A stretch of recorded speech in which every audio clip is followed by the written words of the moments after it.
Kami bertiga sini, Pak Erlangga, Pak Dante akan memberikan penjelasan kepada teman-teman media dan seluruh masyarakat Indonesia yang kami cintai dan banggakan.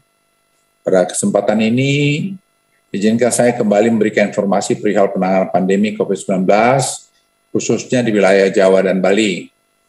Pada kesempatan siang ini, pemerintah memastikan bahwa kondisi dan penanganan pandemi hari ini terus membaik.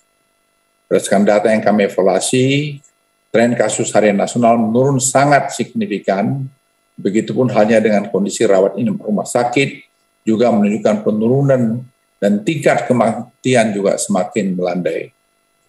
Secara khusus perlu kami informasikan bahwa kondisi tren penurunan kasus konfirmasi harian terjadi di seluruh provinsi di Jawa dan Bali.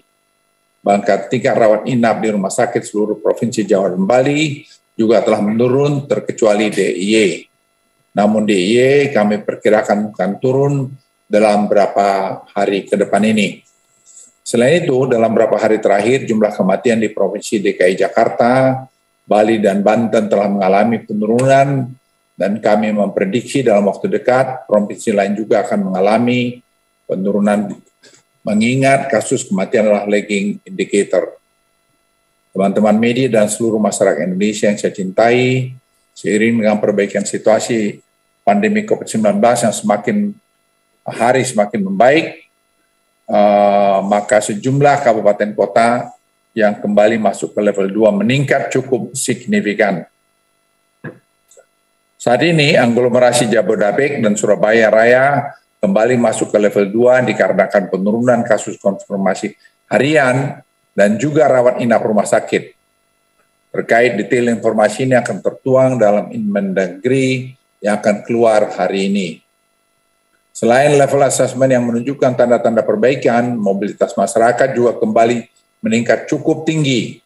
Hal ini terlihat dalam pergerakan data Google Mobility yang kami ambil dalam sepekan terakhir. Seiring dengan membaiknya kondisi pandemi dan meningkatnya mobilitas masyarakat, pemerintah terus mendorong tingkat kekebalan masyarakat dengan mengakselerasi capaian vaksinasi dosis kedua, utamanya bagi lansia. Saat ini capaian dosis vaksinasi untuk lansia sudah berada di angka 62% untuk seluruh Jawa, Bali. Tetapi kami akan terus kejar untuk lebih tinggi lagi.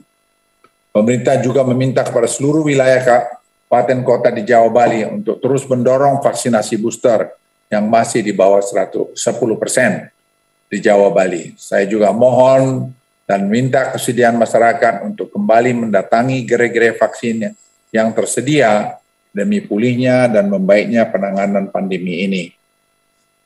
Teman-teman media dan seluruh masyarakat Indonesia yang saya cintai, dalam rangka transisi menuju aktivitas normal hari ini, pemerintah akan memperlakukan berbagai kebijakan sebagai berikut. Pertama, pelaku perjalanan domestik dengan transportasi udara, laut maupun darat yang sudah melakukan vaksinasi dosis kedua dan lengkap, sudah tidak perlu menunjukkan bukti tes antigen maupun PCR negatif. Hal ini ditetapkan dalam surat edaran yang akan diterbitkan oleh kementerian dan lembaga terkait yang akan terbit dalam waktu dekat ini.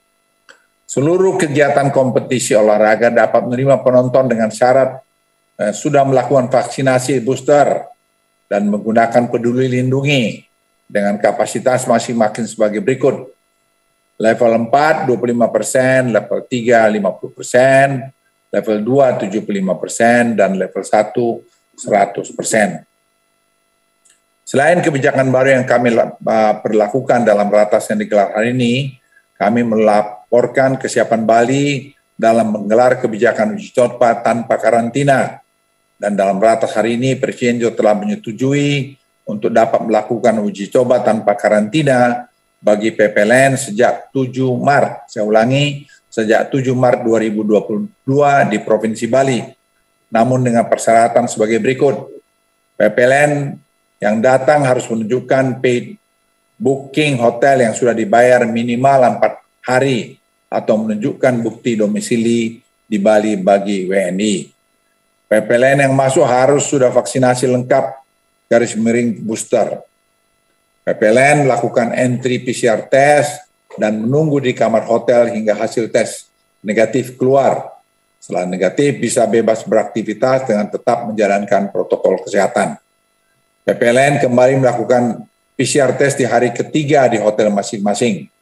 PPLN telah atau tetap harus memiliki asuransi kesehatan yang menjamin COVID-19 sesuai ketentuan.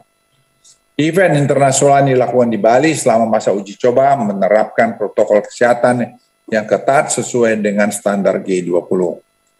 Penerapan visa on arrival untuk 23 negara, ASEAN, Australia, Amerika, Inggris, Jerman, Belanda, Prancis, Qatar, Jepang, Korea Selatan, Kanada, Italia, Selandia Baru, Turki, dan United Arab Emirates.